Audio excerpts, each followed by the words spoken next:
G'day, my name's Ian Moss. I'm the founder and general manager at F.A.R M Agronomy and Resource Management, or F.A.R M for short.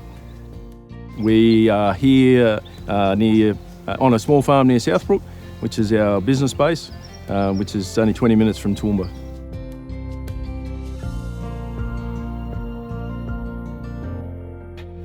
The farm business came into being in 2009. I think it had been like 4 or 5 months into the business and I didn't really have a trading name. And I remember just driving back from seeing some clients at Gundawindi back home, and I just asked myself, what is it that we do? And it's F.A.R M Agronomy and Resource Management, and it had a pretty cool acronym. Typically or historically, most agronomists have had roles with weed and pest control, usually associated with a input supplier or reseller.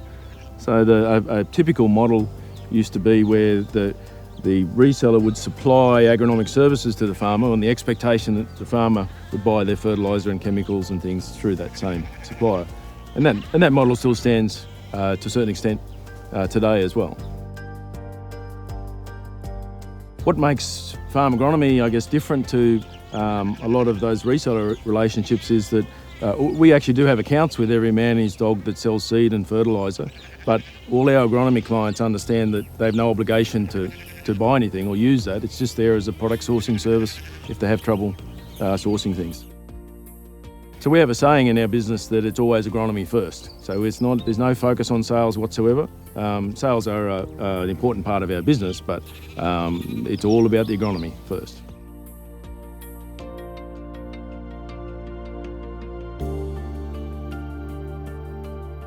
I first became aware of the term regenerative agriculture probably about 5 years ago. And it's something that I do believe we've got to be careful with labels. It can be divisive, saying that you are or you aren't something. And there is a little bit of that in the industry, like people feel accused when they say you're regenerative and you're not. And it's something that I've always, it's always been very important to me. This is sustainability. I haven't met a farmer yet who doesn't want to leave his farm in better condition than he got it and make some more dollars along the way. I think the shift for me and the farm business into embracing more of the regenerative practices came about on the back of the drought in I think it was 17, 18, 19, and quite a few of our clients they were severely impacted by drought, and all of the clients, I went to them and said, how can I add value? What can I do in these tough times? And nearly all of them said pretty much the same thing. They wanted me to go ahead and investigate things and look under rocks and find ways so that the next time a drought came along, that they would be more prepared, and they'd be more resilient to handle that. And they said something, one or two of my long-term clients said something that really changed the way I do it too. They said it's okay to be wrong some of the time. And I used to struggle with that, thinking that I'm this, supposed to be the scientific sort of person and be right 100% of the time. But that really gave me permission to go and investigate things and to try some things and to make a few mistakes, but to learn from them and continual improvement. So one of the turning points for me personally was realising what was happening on my own farm. I used to, in hindsight, I now realise I was just treating this farm like a house with a big backyard. And all of a sudden, after a couple of dry years, I turn around and I'm hand feeding sheep. I've got bare soil, I've got erosion happening, and all of the things that I'm trying to help farmers avoid.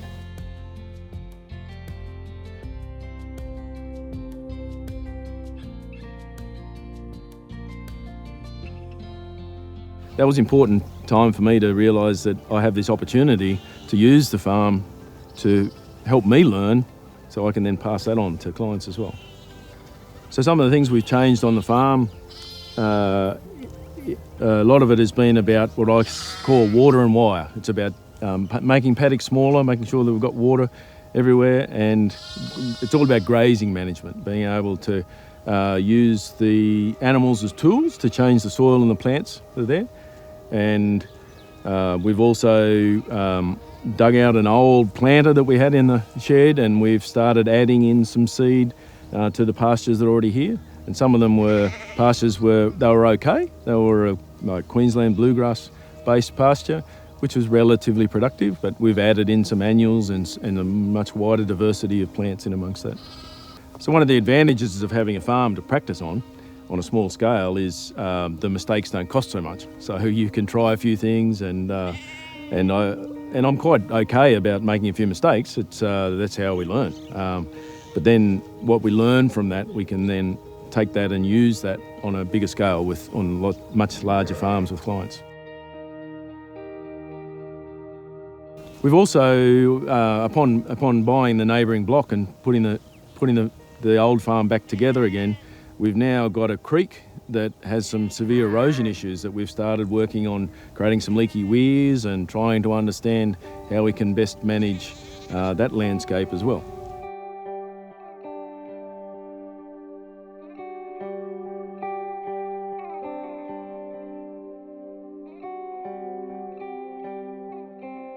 Sometimes it's obvious from our point of view about people's need to change, but sometimes there's a fear or a reason why they don't want to. I think they sense that they need to change something, but they're not sure what it is. And I think a part of that fear is they're worried about dishonouring the people who manage the farm before them, especially when a multi-generational farm. And I'll often bring that to people's attention because I think it's important. You're not dishonouring them. Everyone farms with the knowledge they've got in the best way they can. I think the best way for us to honour everything they've done before us is to use our new knowledge and farm in the best way we can. One of the biggest issues we're facing in Australian agriculture today is the loss of profitability in farming, and that's forcing farmers to take shortcuts and to probably extract from their resource to enable them to stay ahead, and that has led to a deterioration of that asset, of that soil base that we rely on to produce food. The loss of organic matter is actually frightening. So most of the farms in this part of the world, 50 years ago, they had 100 tonnes per hectare of carbon in the top 30 centimetres. And now you'd be lucky to find 20 or 30 tonnes per hectare. It's been a massive loss of organic matter, and what that means is it's a loss of carbon and nutrient as well. So the alternative to continuing to farm the way that we have and relying more and more on inputs like fertiliser and chemicals, we have to learn to farm with nature in a way that is still profitable. And that's, I guess, in a nutshell, what regenerative ag is. It's finding ways to work with nature and build up the capacity of the soils to produce and maintain that profitability at the same time.